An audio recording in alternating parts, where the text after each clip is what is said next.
Welcome back to YouTube to another video. I'm going to show you how to tie a basic knot for tying on hooks of any kind, of any description. Again, it's a blood knot. I'm going to use the end of my scissors here as an example, so you can pretend that that's the eye of your hook, and obviously you would thread your line through and then tie off like that. So without ado, we'll take our piece of line. I'm using a nice thick line so you guys can see what I'm doing. This maybe won't be the best utensil, but it's what I had to hand. So we'll take our piece of string, we'll loop it through, make sure we have a bit of excess there. We can clip that excess off later on. So we're through the hook like that. We'll just hold it so that it doesn't move. And what we're going to do is we're going to wrap the line as many times as you like. The thicker the line, the less times you have to do this. But the thinner the line, the more times you're going to have to do it. It means less chance of slipping. So we then take that piece of line, now that you've wrapped it, like so. So I'll just do that again. So you're through the hook of your eye, the eye of your hook. You take it, you just twist it. Just like if you're going to do an overhand. And you keep twisting. Depending on how thick the line you're using is, the less times you'll have to do it. You'll get a feel for this the more times you do it. So we then take that, and just through where this loop is, where your hook is attached, you're going to slip it through like that. Just doesn't matter if it's backwards, front, it doesn't matter at all.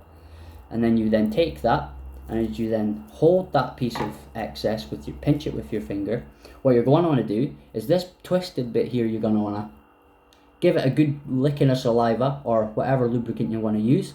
Most people use saliva because it's right there and it does the job. And the reason for that is so that you don't burn your line, your monofilament line. It's okay if you're using braid, I think. But monofilament is really bad for burning, and if it burns, it warps, gets out of shape, you end up curls, and it loses its strength and it will snap.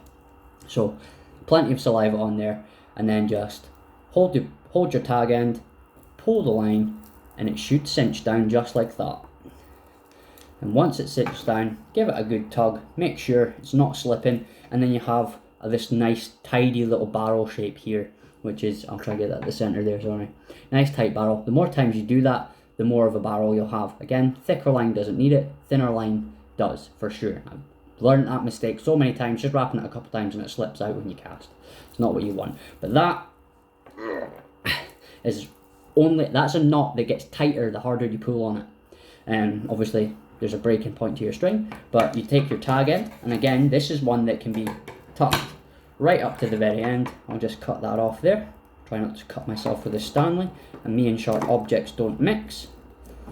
I've cut my fingers and tendons and broken thumbs and all sorts over the years, and it's not a very sharp blade, but there you go. That tag end, if I can get that in focus, is cut right down, and as you can see, that is not slipping no matter how hard you try. So there you are. There's how to tie a basic blood knot onto your fishing hook, fishing line, whatever you're doing, whatever you want to attach it to. So there you are. That's how to do a basic hook, fishing line tie knot. It's the basic that all fishermen should know. So there you are, guys. If you enjoyed that video, please do like, comment, and subscribe, and I'll see you next time.